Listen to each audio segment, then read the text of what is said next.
네, 오늘 우리에게 주신 하나님 말씀은 출애굽기 15장 1절부터 18절 말씀입니다. 오늘 하나님께서 우리에게 주신 말씀은 출애굽기 15장 1절부터 18절 말씀입니다. 우리 다 함께 읽어보도록 하겠습니다. 시작. 이때에 모세와 이스라엘 자손이 이 노래로 여호와께 노래하니 일렀을 내가 여호와를 찬송하리니 그는 높고 영화로우심이요 말과 그 탄자를 바다에 던지셨음이로다. 여호와는 나의 힘이요 노래시며 나의 구원이시로다. 그는 나의 하나님이시니 내가 그를 찬송할 것이요 내 아버지의 하나님이시니 내가 그를 높이리로다. 여호와는 용사시니 여호와는 그의 이름이시로다. 그가 바로의 병거와 그의 군대를 바다에 던지시니 최고의 지휘관들이 홍해에 잠겼고 깊은 물이 그들을 덮으니 그들이 돌처럼 깊음 속에 가라앉았도다. 여호와여 주의 오른손이 권능으로 영광을 나타내시니이다. 여호와여 주의 오른손이 원수를 부수시니이다. 주께서 주의 큰 위엄으로 주를 거스르는 자를 엎으시나이다. 주께서 진노를 발하시니 그 진노가 그들을 지푸라기 같이 사르니이다. 주의 콧김에 물이 쌓이되 파도가 언덕같이 일어서고 큰 물이 바닷 가운데 엉기니이다. 원수가 말하기를 내가 뒤쫓아 따라잡아 탈취물을 나누리라. 내가 그들로 말미암아 내 욕망을 채우리라. 내가 내 칼을 빼리니 내 손이 그들을 멸하리라 하였으나 주께서 바람을 일으키심에 바다가 그들을 덮으니 그들이 거센물에 남같이 잠겼나이다. 여호와여 신중에 주와 같은 자가 누구니이까? 주와 같이 거룩함으로 영광스러우며 찬송할 만한 위엄이 있으며 기이한 일을 행하는 자가 누구니이까? 주께서 오른손을 드신즉 땅이 그들을 삼켰나이다. 주의 인자하심으로 주께서 구속하신 백성을 인도하시되 주의 힘으로 그들을 주의 거룩한 처소에 들어가게 하시나이다. 여러 나라가 듣고 떨며 블레셋 주민이 두려움에 잡히며 에돔 두령들이 놀라고 모압 영웅이 떨림에 잡히며 가나안 주민이 다 낙담하나이다. 놀람과 두려움이 그들에게 임함에 주의 팔이 크므로 그들이 돌같이 침묵하였사오니 여호와여 주의 백성이 통과하기까지 곧 주께서 사신 백성이 통과하기까지였나이다. 주께서 백성을 인도하사 그들을 주의 기업의 산에 심으시리이다. 여호와여 이는 주의 처소를 삼으시려고 예비하신 것이라. 주여 이것이 주의 손으로 세우신 성소로서이다. 여호와께서 영원무궁하도록 다스리로다 하셨더라. 아멘. 오늘은 출애굽기 15장 말씀에 통하여서 우리가 찬양하는 이유에 대해서 함께 말씀을 나누고자 합니다. 설교에 앞서서 서동요라는 이야기를 하나 들려드리려고 합니다. 혹시 서동요 다 들어보셨나요? 신라의 선화공주와 그리고 백제무왕의 이야기를 담은 아주 사랑스러운 이야기입니다. 비록 그 서동요의 이야기가 훗날 역사가들은 절대 그 당시의 상황상 일어날 수 없는 일이다. 신라의 공주와 백제의 왕이 결혼할 수 있는 상황이 되지 않기 때문에 이것은 하나의 설화일 뿐이다 라는 평가를 내리기도 하였지만 제가 어렸을 때 읽었을 때에는 정말 아름다운 스토리구나, 또 재미난 이야기구나 라는 생각이 들게 되었습니다. 내용을 잠깐 설명드리자면 당시에 백제의 서동이라는 사람이 있었습니다. 그는 훗날 백제의 30대 무왕이 됩니다. 그런 그가 어릴 적 신라에 들어가서 지내게 되었습니다. 근데 신라에서 하나의 소문을 듣게 되었습니다. 어떠한 소문이냐? 신라의 왕의 셋째 딸이 너무나 이쁘다라는 말입니다.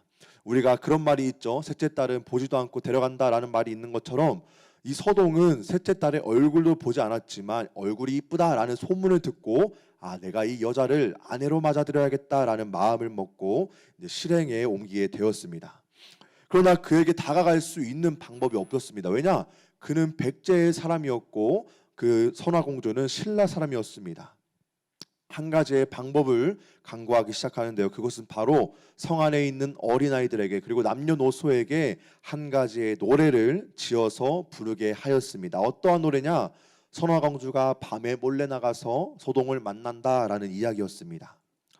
그래서 이 노래가 온 성 안에 퍼지게 되었습니다. 어린아이들이 쉽게 부를 수가 있기 때문에 그 어린아이들의 입을 통하여서 구전이 되었고 온 성 안에 퍼지게 되었습니다. 이 노래가 순식간에 왕궁에까지 퍼지게 되었고 결국 이 이야기를 들은 왕은 선화공주를 귀양 보내게 되었습니다. 그 귀양 길에 소동은 기다렸다가 옳거니 하고 선화공주를 취하게 되는 모습이 지금까지 전해져 내려오는 이 서동요의 이야기입니다. 서동은 자기의 목적을 달성하기 위해서 어떠한 방법을 사용했나요? 당시에 노래라는 방법을 사용했습니다. 예나 지금이나 노래가 갖고 있는 파급력은 상당히 크다라는 것을 보게 됩니다. 누구나 다 따라 부를 수 있게 되고 후대에도 그 가사가 전해질 정도로 오래오래 기억에 남게 되는 게 바로 노래라는 겁니다. 마찬가지로 오늘 말씀에 나오는 이스라엘 백성들 그리고 모세도 노래를 통하여서 엄청난 파급력을 보여줍니다. 이 노래를 통하여서 후손들에게 하나님을 찬양하는 모습을 우리에게 보여주고 있습니다. 그래서 신학자들은 오늘 본문 출애굽기 15장을 모세의 노래라고 제목을 붙이고 있습니다. 그리고 구약에서 보여주는 최고의 노래이자 아름다운 시의 형태이다라고 신학자들은 표현하고 있습니다.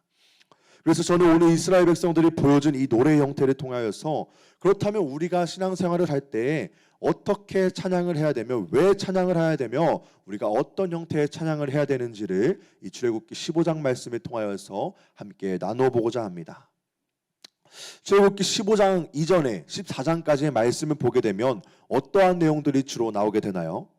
우리가 큐티를 하고 있다면 이제 출애굽기 14장까지의 내용을 어느 정도 이해할 수가 있습니다. 모세의 출생을 시작으로부터 해서 모세의 부르심 그리고 그 모세와 아론을 통하여서 하나님께서 이스라엘 백성들을 어떻게 출애굽시키시는지에 대해서 보여주고 있습니다. 출애굽하는 이스라엘 백성들 그들의 출애굽이 쉬웠나요? 어려웠나요? 쉽지만은 않았습니다. 왜냐하면 이스라엘 백성들은 당시 애굽 땅에서 차지하고 있었던 비중이 너무나 큰 그 백성들이었습니다. 이스라엘 백성들이 신분은 비록 노예였지만 그들의 신분은 포로였지만 그들이 하는 일들은 너무나 많이 있었습니다. 그들이 맡고 있었던 노역들이 너무나 많이 있었습니다. 그래서 그들이 하루하루 그 노역장에 나가지 않으면 애굽의 경제가 돌아가지 않고 노역의 노역장이 돌아가지가 않았던 겁니다. 뿐만 아니라 애굽 왕 바로는 걱정이 한 가지 있었습니다. 어떠한 걱정이냐? 이스라엘 백성들이 만약 출애굽을 해서 자신들의 적국과 결합을 해서 그들과 힘을 합쳐서 만약에 우리를 공격하면 우리가 어떻게 하지? 우리가 그들을 막아낼 수 있을까? 이스라엘 백성들은 너무나 많은 인원이 있기 때문에 우리가 그들을 막아낼 수 없을 거야라는 두려움이 있었습니다. 그래서 바로와 애굽 사람들은 이스라엘 백성들을 쉽게 출애굽하지 못하게 되었습니다. 우리의 인간의 눈으로 봤을 때에는 출애굽이 가능한가요? 불가능한가요? 우리의 눈으로 봤을 때에는 불가능한 일입니다. 그런데 오직 누구만 하실 수 있나요? 오직 하나님께서만 그 놀라운 일들을 하실 수가 있습니다. 그래서 하나님께서 이스라엘 백성들을 이제 출애굽시키는 것을 우리가 14장 내용까지를 통하여서 볼 수가 있습니다. 하나님께서는 모세와 아론을 바로에게 보내시고 그리고 총 10가지 재앙을 통하여서 애굽 사람들에게 그리고 이스라엘 백성들에게 하나님의 살아계심을 하나님이 어떠한 분이신지를 보여주고 있습니다. 그렇게 10가지 재앙을 통하여서 이스라엘 백성들이 출애굽되게 되었습니다. 그리고 순탄하게 그들의 약속 땅 가나안 땅에 들어갈 줄 알았습니다. 그런데 출애굽을 시작하자마자 고난이 찾아오게 됩니다. 어떠한 고난인가요? 우리가 출애굽기 14장 5절부터 7절 말씀을 함께 읽어보도록 하겠습니다. 시작. 그 백성이 도망한 사실이 애굽 왕에게 알려짐에 바로와 그의 신하들이 그 백성에 대하여 마음이 변하여 이르되 우리가 어찌 이같이 하여 이스라엘을 우리를 섬김에서 놓아 보내었는가 하고 바로가 곧 그의 병거를 갖추고 그의 백성을 데리고 갈새 선발된 병거 600대와 애굽의 모든 병거를 동원하니 지휘관들이 다 거느렸더라. 아멘. 보내줄 땐 언제고 갑자기 다시 잡아와야겠다라고 말하고 있습니다. 병거를 타고 군대가 출동하게 됩니다. 당시에 이스라엘 백성들 노예였기 때문에 가지고 있었던 무기가 있었을까요? 군사훈련 제대로 받은 적이 있었을까요? 없습니다. 반대로 애굽에서 출발한 병거를 탄 바로의 군대는 당시 애굽의 군대 중에서도 왕의 군대이기 때문에 최정예 부대입니다. 누가 봐도 마주치기만 한다면 이스라엘 백성이 이길까요? 애굽이 이길까요? 무조건 애굽의 군대가 이길 수밖에 없는 상황입니다. 그런 위기 가운데에서 지도자 모세는 당황하지 않고 이스라엘 백성들에게 선포하는 모습을 보여줍니다. 출애굽기 14장 13절부터 14절 말씀 함께 읽어보도록 하겠습니다. 시작. 모세가 백성에게 이르되 너희는 두려워하지 말고 가만히 서서 여호와께서 오늘 너희를 위하여 행하시는 구원을 보라. 너희가 오늘 본 애굽 사람을 영원히 다시 보지 아니하리라. 여호와께서 너희를 위하여 싸우시리니 너희는 가만히 있을지니라. 아멘. 담대하게 이스라엘 백성들에게 선포하는 모습을 볼 수 있습니다. 우리는 비록 가진 게 없어도 우리 하나님께서 우리를 위하여서 싸우신다는 믿음의 선포를 이스라엘 백성들에게 담대히 한 겁니다. 그리고 그 이후의 이야기가 어떻게 전개되나요? 모세가 지팡이를 홍해 위에서 들자 홍해가 고속도로와 같이 갈라지게 되는 것을 봅니다. 그리고 그 길 위로 이스라엘 백성들은 안전하게 홍해를 건너게 되었고 그들을 잡으러 왔던 애굽의 군대는 홍해에서 수장되게 되는 모습을 보여주고 있습니다. 이렇게 이스라엘 백성들은 홍해를 건너게 되었고 이제 약속의 땅으로 향해 나아가는 것을 보게 되고 홍해 사건 직후 오늘 이스라엘 백성들이 주님을 찬양하고 있는 모습을 우리가 볼 수 있게 됩니다. 이스라엘 백성들이 홍해를 건너자마자 했던 것은 서로 껴안고 살았다고 축하하는 행동도 했겠지만 그보다 눈에 띄게 했던 것은 가장 먼저 했던 것은 바로 하나님을 찬양했습니다. 오늘 출애굽기 15장 말씀이 바로 하나님을 찬양한 노래입니다. 이스라엘 백성들 누가 봐도 죽을 위기에 처해 있었습니다. 그런데 기적같이 하나님께서 그들을 살려주셨고 그들은 그 기적에 대해서 잊지 않고 홍해를 탈출하자마자 주님께 영광 올려드리고 주님을 찬양하였던 겁니다. 그들은 그들의 입술의 고백을 통하여서 그들의 무용담을 후대에 전하고자 했던 것이 아닙니다. 그들은 입술의 고백을 통하여서 그들의 입을 열어서 하나님을 찬양했습니다. 무용담이 아닌 은혜를 기억하기 위하여서 그들의 입술을 열어 노래를 불렀던 겁니다. 그리고 그들의 입을 열어서 찬양했던 이유, 노래를 고백했던 이유는 우리가 보았던 그 위대한 하나님, 우리를 살려주신 그 은혜의 하나님, 그 하나님을 우리의 후손들도 알았으면 좋겠다 하는 마음으로 오늘 찬양의 가사를 출애굽기 15장에서 기록하고 있습니다. 아주 아름다운 표현들로 하나님을 찬양하고 있는데요. 우리가 2절 말씀 함께 다시 읽어보도록 하겠습니다. 시작. 여호와는 나의 힘이여 노래시며 나의 구원이시로다. 그는 나의 하나님이시니 내가 그를 찬송할 것이요 내 아버지의 하나님이시니 내가 그를 높이리로다. 아멘. 2절에 보니까 뭐라고 표현되어 있나요? 여호와는 나의 힘이요 노래시며 나의 구원이시며 나의 하나님이시로다 라고 표현하고 있습니다. 우리가 어디서 많이 본 표현 같지 않습니까? 우리가 항상 구약 성경을 읽을 때 이러한 표현들이 자주 나오는 것을 보고 있습니다. 우리가 대표적으로 시편 28편 7절부터 8절 말씀 그리고 이사야 12장 2절 말씀 우리가 한번 쭉 읽어보도록 하겠습니다. 시작. 여호와는 나의 힘과 나의 방패이시니 내 마음이 그를 의지하여 도움을 얻었도다. 그러므로 내 마음이 크게 기뻐하며 내 노래로 그를 찬송하리로다.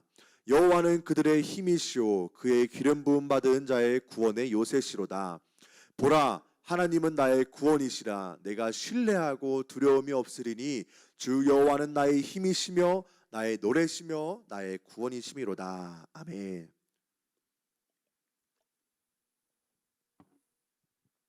출애굽 시대에 나온 이야기가 후대에 쓰여진 시편과 이사야 말씀에 나오고 있는 것을 보게 됩니다. 이게 무슨 의미일까요?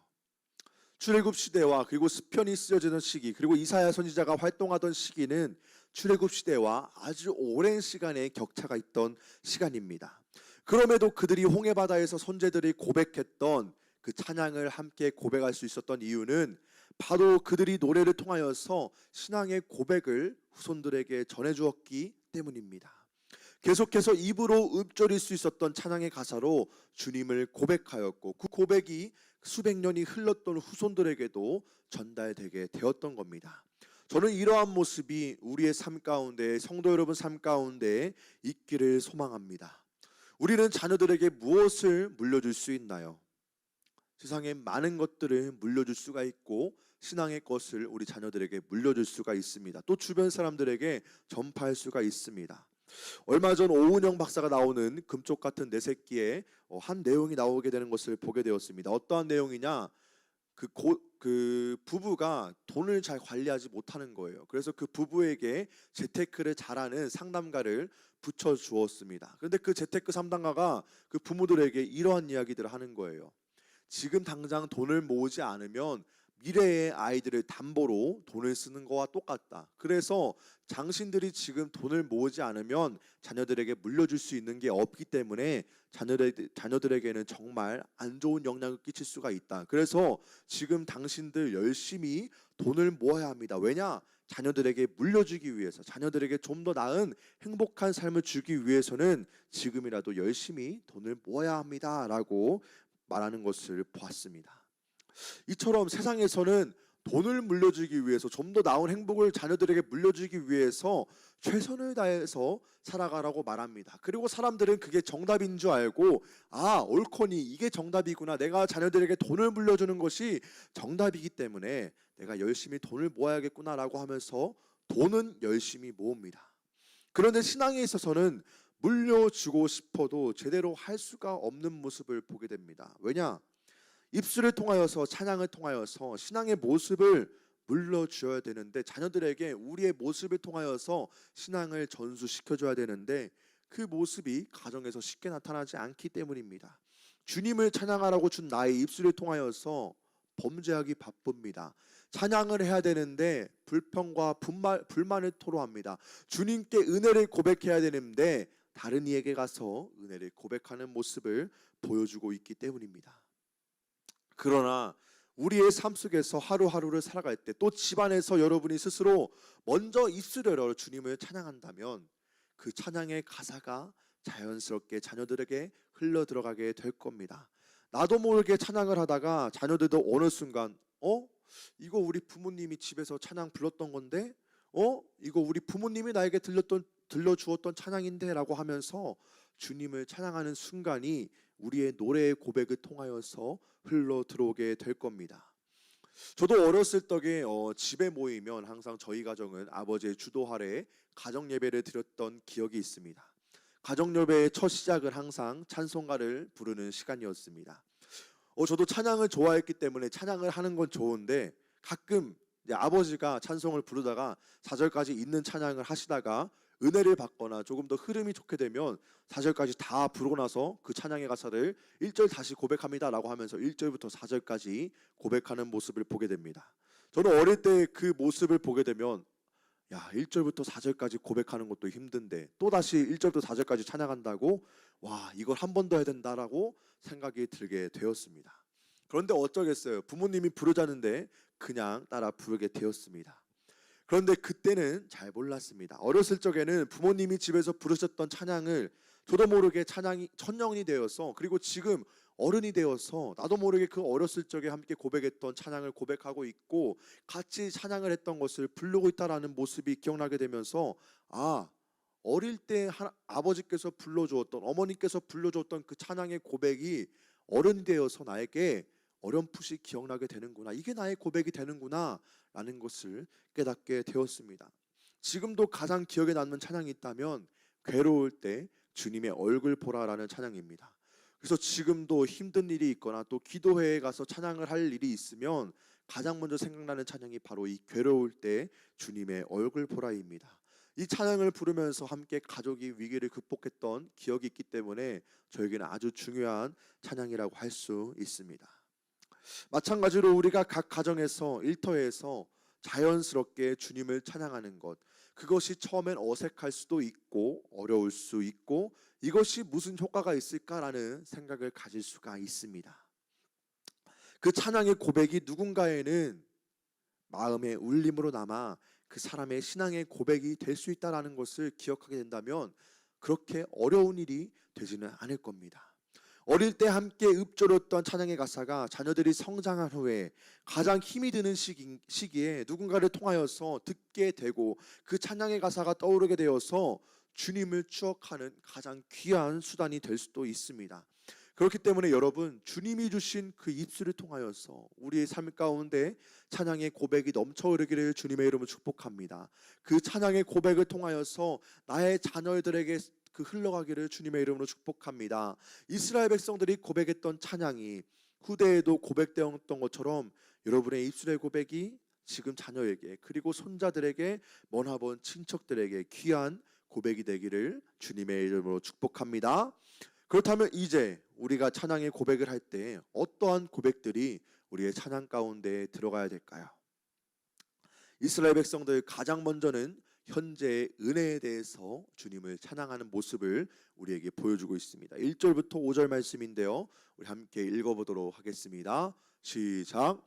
이때 모세와 이스라엘 자손이 이 노래로 여호와께 노래하니 일렀으되 내가 여호와를 찬송하리니 그는 높고 영화로우시며 말과 그 탄자를 바다에 던지셨음이로다.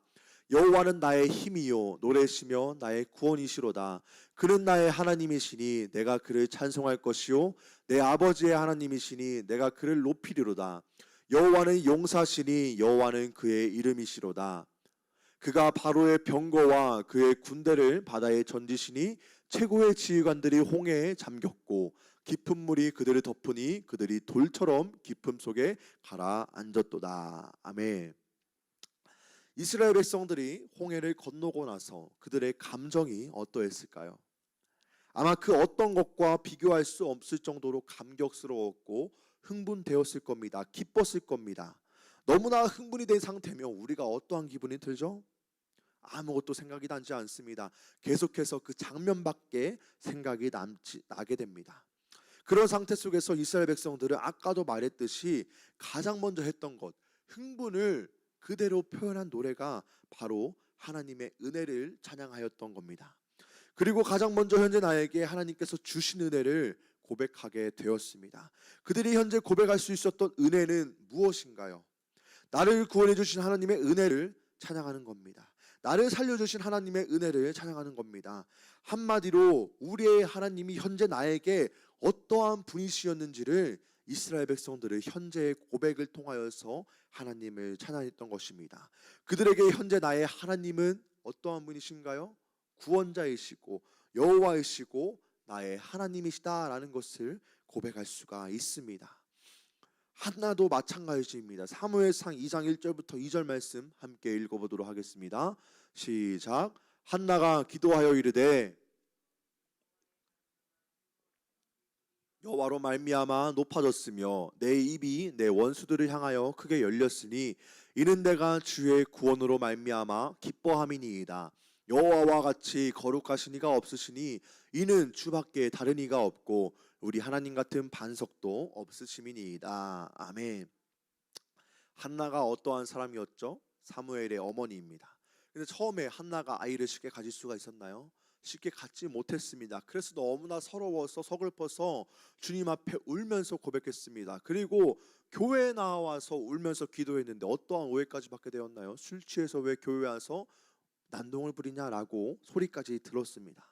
그런데 그의 울음에 하나님께서는 응답을 하셨고 한나에게 사무엘이라는 귀한 아들을 선물해 주셨습니다. 한나도 감사 기도로 오늘 우리가 읽었던 사무엘상 2장 1절의 고백을 하나님을 찬양하는 모습을 보여주고 있습니다. 한나가 현재 고백할 수 있는 하나님은 어떠한 분이시냐?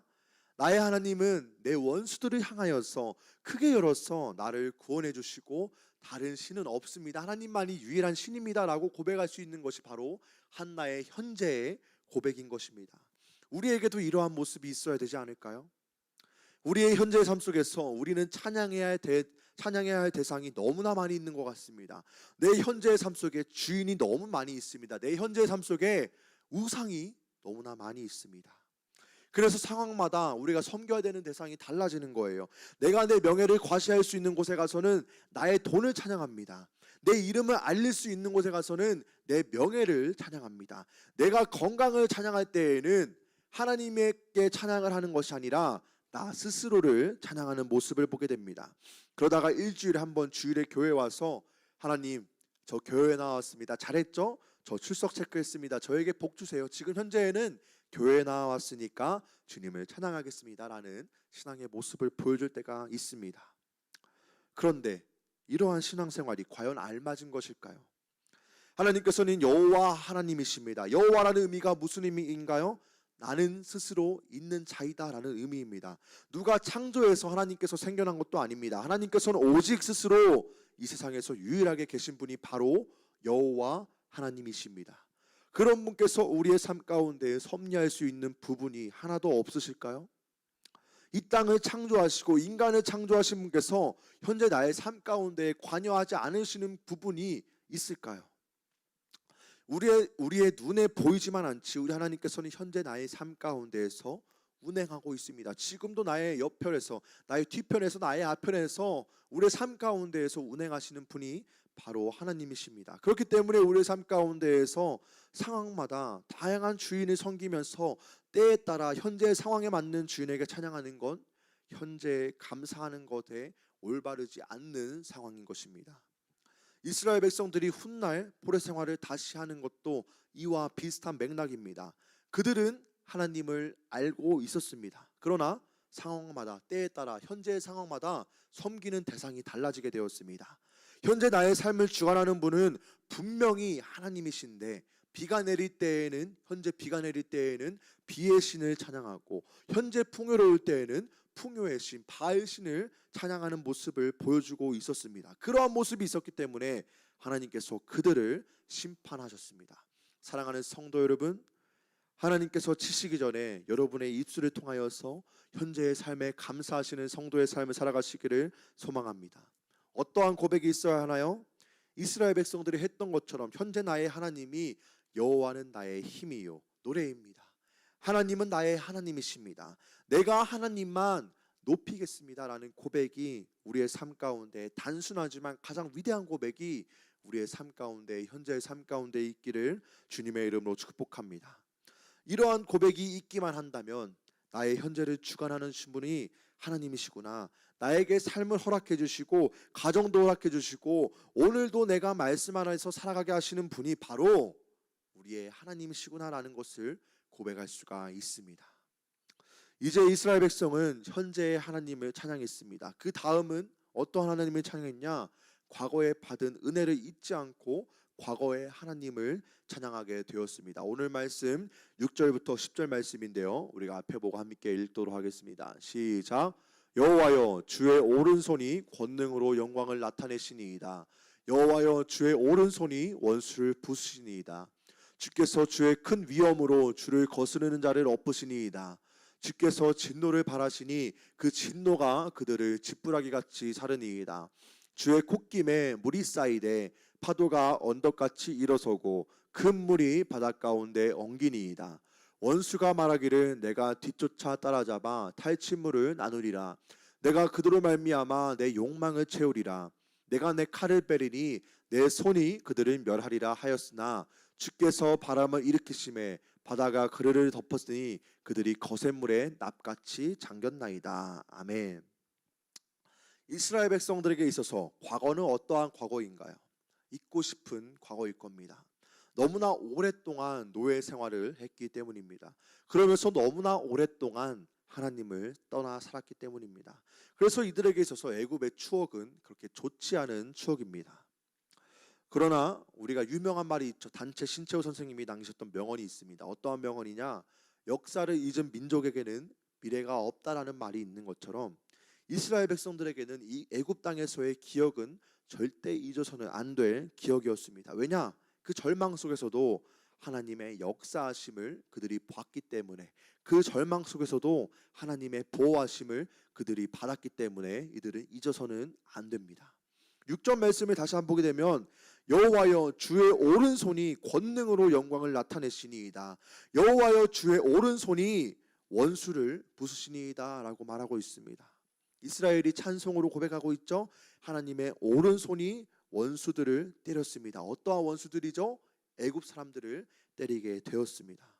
어떠한 그 원수들인가? 애굽 사람들인데 압제 속에 있던 자기들을 구원하기 위해서 10가지 재앙으로 애굽인들을 부수셨던 기억, 탈출을 하면서도 쫓아왔던 홍해에서의 사건, 이스라엘 백성들은 이 두 개의 사건을 기억하면서 주님을 찬양하고 있습니다. 우리의 신앙생활도 똑같습니다. 하나님께서 이미 과거에 나를 만드셨기 때문에 이 세상 가운데 내가 태어날 수 있고 우리가 태어날 수가 있었습니다. 그때에는 하나님의 은혜인 줄 몰랐는데 지나고 보니까 하나님의 은혜였던 순간이 한두 번이 아니었습니다. 지금까지 나를 보호해 주셨던 분은 우리의 부모님도 아니고 나의 돈도 아니고 나의 건강도 아닌 바로 하나님이시다라는 것을 우리가 고백할 수가 있어야 됩니다. 은혜라는 찬양에도 이러한 가사가 있지 않습니까? 내가 누려왔던 모든 것들이, 내가 지나왔던 모든 순간이, 내가 걸어왔던 모든 순간이 당연한 것 아니라 은혜였소. 내가 이 땅에 태어나 사는 건 어린아이 시절과 지금까지 숨을 쉬며 살며 꿈을 꾸는 삶 당연한 것 아니라 은혜였소 라고 고백하고 있습니다. 찬양의 가사도 과거의 은혜를 고백하고 있죠. 이 찬양의 고백이 우리의 평생의 고백과 찬양이 되길 소망합니다. 우리가 과거의 일을 제대로 기억하지 못할 때가 너무나 많이 있습니다. 시간이 흐르면 잊어버리는 건 당연하다고 생각할 수가 있죠. 그러나 우리가 매일매일 찬양을 통하여서 은혜를 통하여서 고백한다면 우리의 머릿속에 계속해서 기억나게 될 겁니다. 매일의 삶 속에서 기도를 통하여서 고백한다면 결국 그 기도가 내 평생 잊혀지지 않는 귀한 고백이 될 것입니다. 오늘 하루를 살아가시면서 생각해 보시길 바랍니다. 내가 과거에 받았던 하나님의 은혜가 무엇이 있는지, 또 그것을 내 삶 속에서 어떻게 고백할 수 있는지에 대해서 한번 생각해 보시길 소망합니다. 아직 그 고백하는 게 어려우신가요?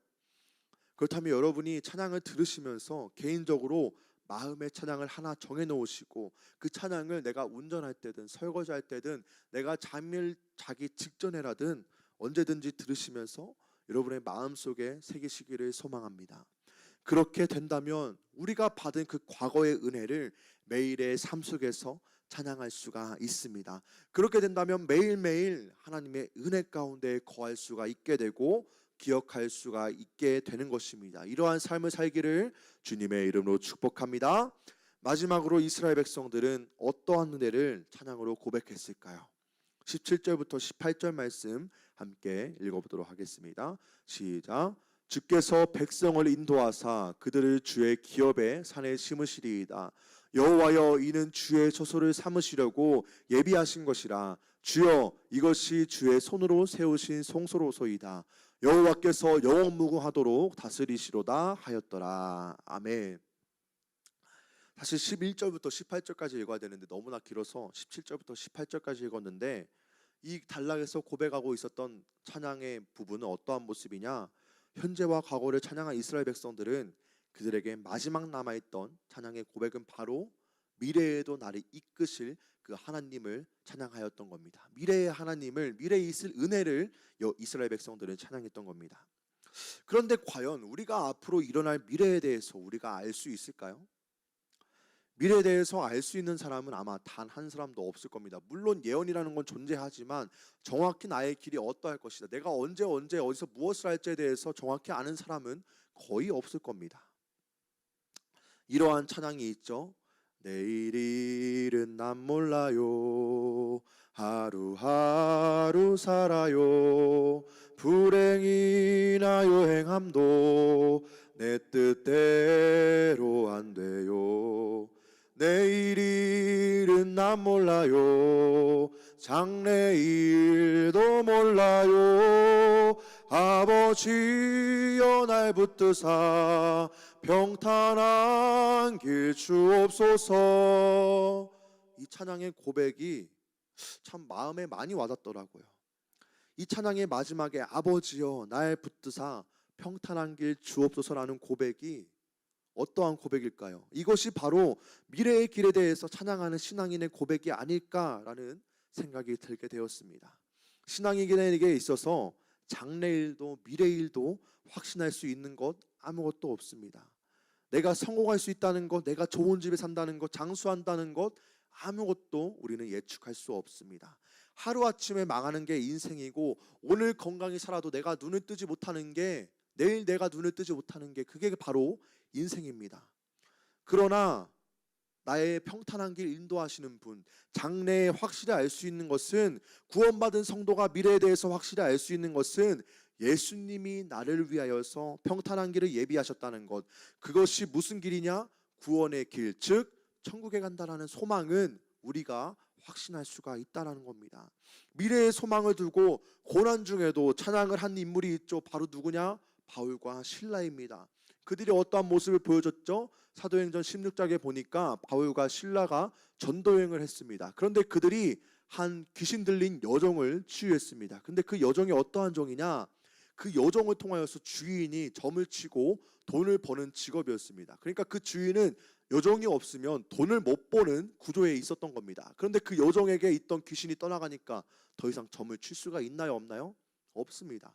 그러니까 이 주인이 돈벌이가 없으니까 이제 바울과 실라를 무고죄로 고발한 거예요. 저 사람 때문에 잘 될 일도 안 된다라고 고발한 겁니다. 그래서 그들이 감옥에 끌려가게 되었는데 바울과 실라가 감옥에서 어떠한 모습을 보여주었나요? 사도행전 16장 25절 말씀 우리 함께 읽어보도록 하겠습니다.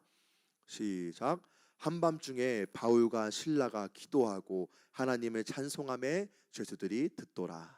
바울과 실라가 했던 것, 울면서 원망하고 불평불만했던 것이 아니라 기도하고 하나님을 찬송하였습니다. 이들이 감옥에서도 찬송할 수 있었던 이유는 바로 미래에 대한 구원의 확신이 있었기 때문에 주님을 찬양할 수 있었던 겁니다.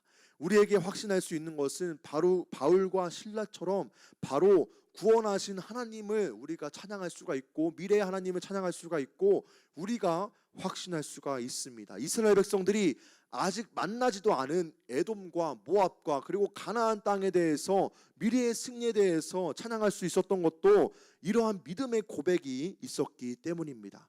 미래일 자기들도 모르지만 하나님께서는 영원하시다라는 고백을 했던 것처럼 그들이 믿는 하나님이 영원하시기 때문에 우리들도 영원한 삶이 있는 천국에 간다는 그 미래에 대한 찬양의 고백을 하게 될 수가 있습니다. 우리에게 구원의 확신과 하나님이 날 인도하신다라는 찬양의 고백이 있다면 우리는 미래의 하나님의 은혜를 고백할 수가 있습니다. 어떠한 고백이죠? 하나님께서 영원한 분이시기 때문에 나도 그 영생을 따라갈 수가 있습니다. 어디로 따라갈 수 있다고요? 천국으로 나아갈 수가 있습니다라고 찬양을 고백할 수가 있는 겁니다. 스펄전 목사님 이야기 중에 이러한 이야기가 있더라고요. 스펄전 목사님이 이제 담임 목회자로서 인종을 맞이하고 있는 성도의 집에 이제 마지막 예배를 드리기 위해서 찾아갔다라고 합니다. 근데 그때 함께 동행한 성도분이 이러한 말을 했다고 해요. 인종하고 있는 성도에게 성도 여러분, 성도여 안녕히 가시오. 형제여 이제 산자의 땅에서 당신을 볼 수 없겠군요라고 물어봤답니다. 그러자 죽어가는 성도가 이렇게 대답했다고 해요. 나는 내가 가는 산자의 땅에서 당신을 다시 볼 것입니다. 이곳이야말로 죽은 자의 땅이지요 라고 말을 했다고 합니다. 다시 한번 언급해 드릴게요. 나는 내가 가는 산자의 땅에서 당신을 다시 볼 것입니다. 이곳이야말로 죽은 땅의 땅이지요. 나는 내가 가는 산자의 땅이 어디죠? 천국입니다. 그리고 그가 의미한 죽은 자의 땅은 이 세상입니다. 이 인종을 했던 성도가 이렇게 고백할 수 있는 이유는 영원히 변하지 않은 하나님을 찬양할 수 있기 때문입니다. 그 하나님이 과거에도 현재에도 미래에도 나와 함께 하실 것이기 때문에 믿음의 고백이 있었기 때문에 죽음을 두려워하지 않을 수가 있었습니다. 성경에 나오는 여러한 순교자 스데반, 바울, 베드로, 예수님의 제자들 다 마찬가지입니다. 그들에게는 미래에 대한 찬양의 고백이 있었습니다. 왜냐하면 하나님이 나와 함께 하신다라는 믿음의 고백이 그들에게 있었기 때문에 미래에 대한 하나님을 찬양할 수가 있었던 겁니다. 사랑하는 성도 여러분, 미래의 소망을 찬양한다는 것, 그거는 구원의 확신이 있는 성도들이 할 수 있는 가장 귀한 고백이고 가장 귀한 찬양이라고 생각되어집니다. 확신이 없다면 미래에 대한 고백을 할 수 없기 때문이죠. 그렇기 때문에 여러분의 인생 가운데 미래를 위한 찬양의 고백이 있기를 주님의 이름으로 축복합니다. 그러한 고백이 있는 자만이 과거의 찬양도 할 수가 있는 것이며 현재에 대한 찬양도 할 수 있는 것이며 그러한 자만이 천국에 들어갈 수가 있을 겁니다. 달라스 윌라드라는 신학자가 이러한 말을 했습니다. 인생에서 가장 중요한 것은 무슨 일을 하느냐가 아니라 어떠한 사람이 되느냐입니다. 영원히 남는 것은 존재입니다 라는 말을 남겼습니다. 여러분의 인생 가운데 어떠한 사람으로 남고 싶습니까? 어떠한 사람이 되고 싶으신가요?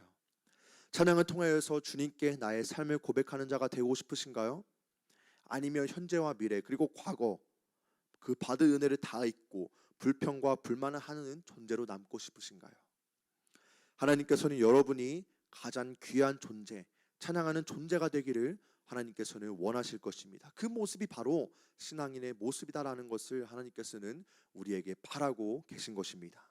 사랑하는 성도 여러분, 찬양이라는 것은 구원받은 성도들이 하나님의 은혜를 잊지 않기 위해서 할 수 있는 최고의 고백이요, 최고의 방법이고 최고의 수단입니다.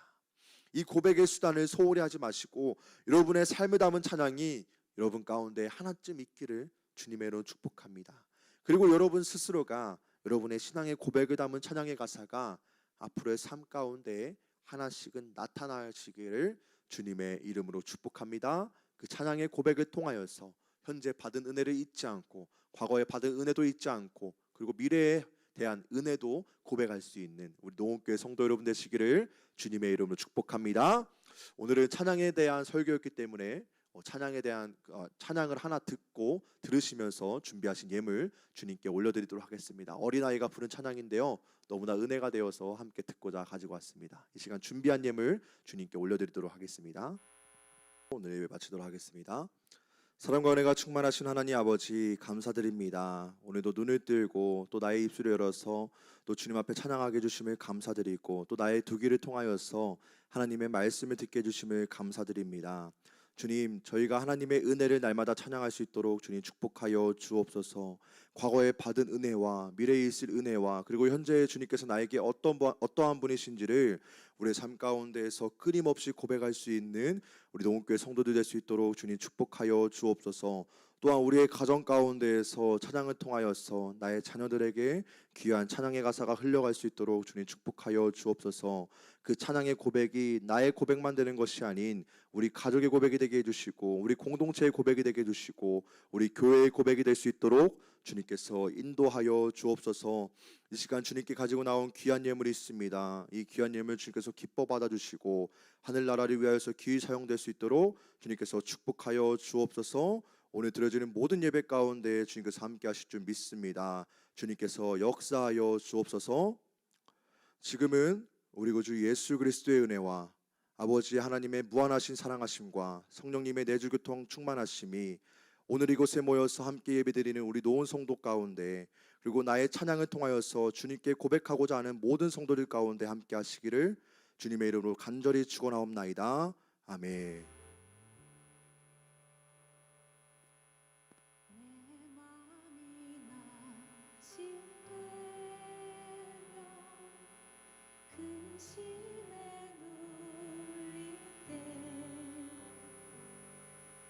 주께서 내